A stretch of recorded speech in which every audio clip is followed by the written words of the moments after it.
Alright, clear the decks, everybody get down. Incoming rant video. I'm about to give you some ancient knowledge here. Don't use it to spread fear and chaos, brothers. Been a while since I ranted into a microphone over sweet art from the history of MTG. Feels really good, man. Today I'm ranting about deck building, the spirit of Commander, and my thoughts and feelings, dude. Feels good to share. Let me share with you. As always, thanks to the patrons and the members and the sweet Discord dudes out there and the ladies and listen, everybody. If you aren't subscribed, well, think about it. Ring that bell, buddy. The Spirit of Commander. Sounds like the name of a ship. I boarded the Spirit of Commander and sailed into the west in search of spices and perhaps some sweet concubines. Alright, man, put that aside for a minute. What got my wheels spinning here was a Reddit post. Yes, dude, I read Reddit posts, alright? If you're on the John, Reddit. If you're in an elevator, Reddit. Waiting to pick up your aunt at the dermatologist where she got her epidermis removed, Reddit. Anyways, there's a lot of posts on there about how people whine and complain about board wipes, about interaction, about discard, about sacrifice effects. It's like, oh, I was playing a game and these guys complained about this stuff that's just a part of the game. I think people need to take a big step back and make love to their own face. Just kidding, dude.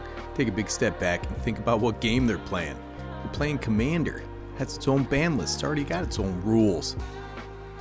All that stuff is in the game. People kind of get hung up on the fact that this is a social format, and it is, but we need to manage expectations here. There are 4 people playing this game. You get to play. Fantastic. But you play within the framework of that set of rules. It's already set down by the gods of Commander. It's already established before the game begins. So just play the game. Play to have fun, play to win. Don't expect to win every game. If the only way you're having fun is winning, well, listen, I don't think there's any game for you except for single-player video games. Go play Resident Evil, but don't tackle some of those Dark Souls games, alright? So statistically, you're going to lose 75% of the time if each player wins 1 out of 4 games. That win percentage may go up, it may go down, but you know what, that's fine, man. Set yourself a little checklist. Maybe set some alternate goals, like number 1 here, did I get better at the game? Did I see something new? Did I level up my understanding of the rules? This should be a primary goal in every game you play. Every loss is a win because you gain experience, just like when you play Baldur's Gate, brother. You're now level 2, alright? You have that ding and the big flash of light. I mean, I'm level 1000, dude, but you're gonna get there someday. Set another goal for yourself. Did your deck perform well? Did it do its thing? Were you the threat at any point in the game? Does it function? I talk a lot about goldfishing my decks, and what that means is using the playtest function on my deck building site, whether it be Moxfield, Architect, whatever it is. Turn 1, I put out a land. Did I play anything? Turn 2, I better be ramping up at this point most of the time. Turn 3 is my commander out. Am I playing lands during each of my turns? On turn 7 or 8, I better be either in a game-winning position or I better be churning value to win pretty soon. That's the goal. By turn 7, you want to be undeniable. But of course, when you're goldfishing, that's absent any interaction. If you get interacted with, that's just part of the game, dude. Everybody's gonna eat some interaction. And guess what? Don't question it. Don't whine like a big leaky bag of gas, dude. Even if you are one, you're gonna get interacted with. I was playing with a really nice dude one time who ended up winning the game we were playing. I was playing Demir, right? So this guy had some kind of discard effect he used on me. I don't remember what it was, but I thought it was strange at the time. I had basically nothing on board, a regular amount of mana. I was not ramping out of control or anything. I was not a threat, at least in my own mind, but it's a game of hidden information. He was going to combo out next turn and wanted to make sure that the guy playing blue with untapped mana wasn't going to interact with his combo piece. And I'm talking about counter spells here, baby. So I had to discard a random card or something. Only after the game did that make sense. But what if I was like, oh, come on, why me? My mother threw me in a dumpster. I have dromedrosis. I got stink foot.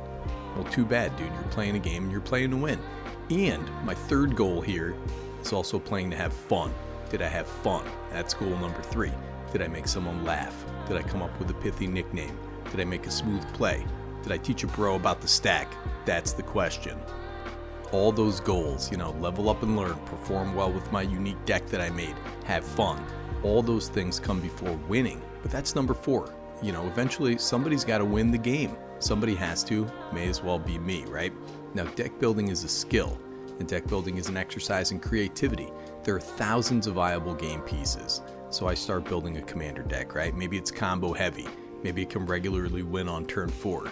Okay, that's what that deck is. I wouldn't bust that out against pre-con decks, But if there was a power imbalance, say if like that came out and the other guys overestimated their decks, I would win quick, and then I would bounce or bust out a lower powered deck or give them one of my decks to play. Your restrictions engender creativity. You make your restrictions before the game starts with deck building. Say I'm building a budget deck, right? Wins through combat, Voltron, I'm not using tutors. Okay, fine, I set my restrictions. But listen, brother, there are 8 billion other people in the world. They don't have the same restrictions. Maybe this is their $1,000 deck. Maybe they are an unmodified precon. Maybe it's their first stab at a deck. Whatever, just build to whatever specifications you want and go forth in the universe. But don't expect the universe to conform around you and your deck. You should build to be ready for anything and expect to be interacted with. Expect board wipes, expect land destruction. Somebody might take out your commander. They may do it. Don't be petulant, don't scoop. Just play it out and focus on the 3 other goals. You're having fun, you're leveling up, and you're watching your deck perform. You may not win this one, and that's okay. Dude, I've had people scoop up on turn 4. They're like, well, my stuff is gone. No sense playing. That deck counters my deck. Oh well. Well, maybe another player counters their deck. Alright, there are 4 players here. Maybe you draw the magical answer, maybe you can help them out. Maybe you might learn something during that game. I've also been in positions where I was under a winter orb, had nothing going on, and then I drew a combo piece that let me win or let me dig out. One of our friends was playing a pretty mean sacrifice deck, right? No creatures allowed. They had their engine going. So the one guy just scoops it up, but I wanted to be like, brother, I have a way around this. Give me 1 turn, I'll untap, I'll shut him down. You never know what's going to happen. And that's kind of another side goal, goal number 5, if you will. See cool things happen. This is Commander, there's all kinds of crazy stuff that can happen. I had a dragon deck with this guy out there, and I know it's kind of dumb right now, but it's Karthus, Tyrant of Jund. So this guy is flying in haste. When he enters, gain control of all dragons, untap all dragons. Other dragon creatures you control have haste. Well, listen, one of my buddies was playing this deck, Vati Ildal.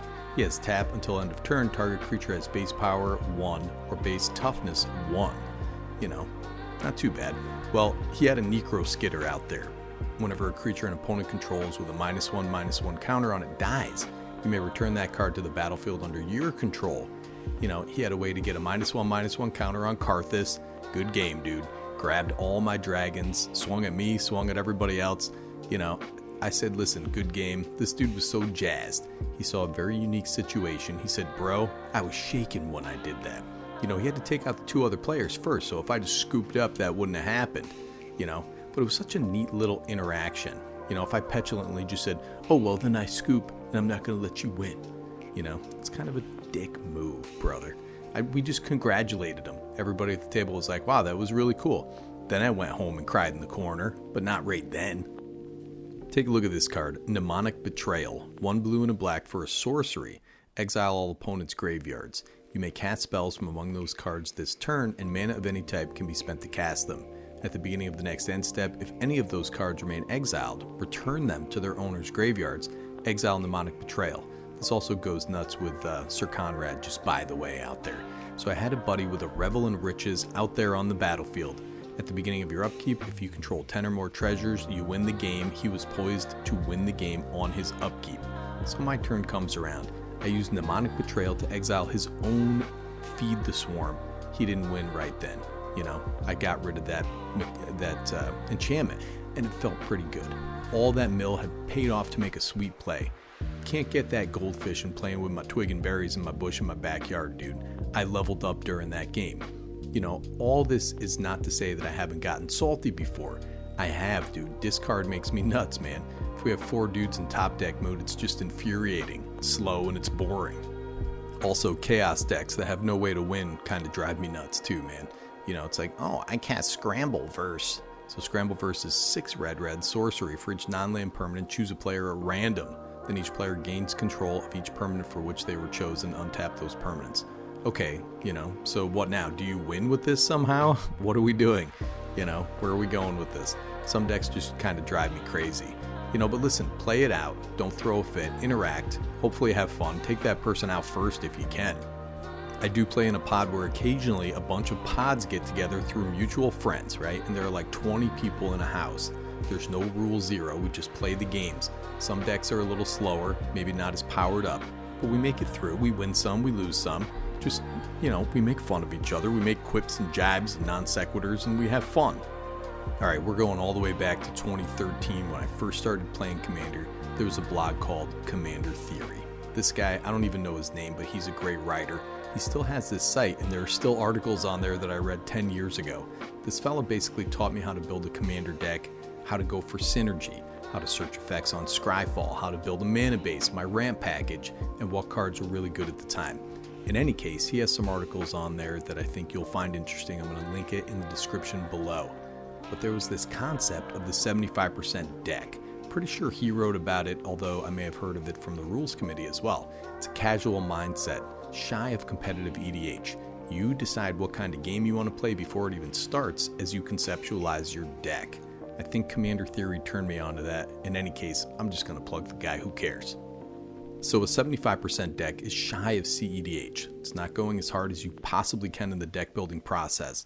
You don't necessarily pack your deck with powerful staples, optimize fast mana, and synergy-less but powerful draw engines and tutors. You build for synergy and creative expression.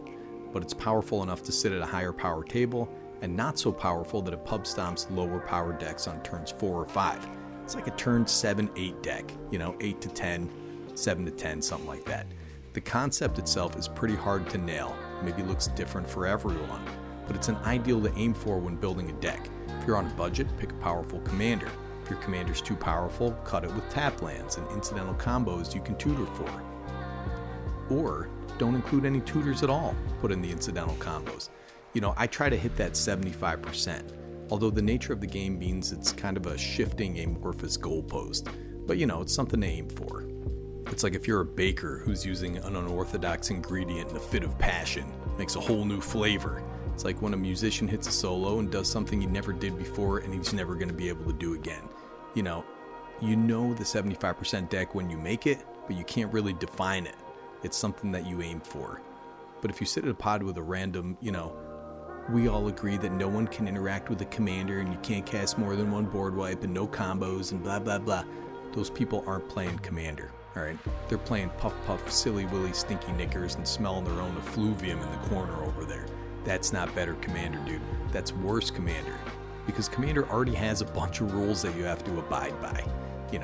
In any case, man, I'll sit and play with any random just following the rules of the game, and I'm probably going to lose terribly, hopefully, so I can go home and drink some Metamucil, dude, and get in my bathrobe. Anyways, ran over. I just wanted to rant over a microphone for a little while because sometimes that's fun to do. And I'm reading these Reddit posts where basically they say, I went to play at a local game store and I used a board wipe and everybody flipped out on me. Or I went to a local game store and they said, I can't use my demonic tutor that I've had since 1996. Come on, dude. Just play the game of Commander. If it's in the game, it's in the game, right? Nikki G, better Commander, signing off.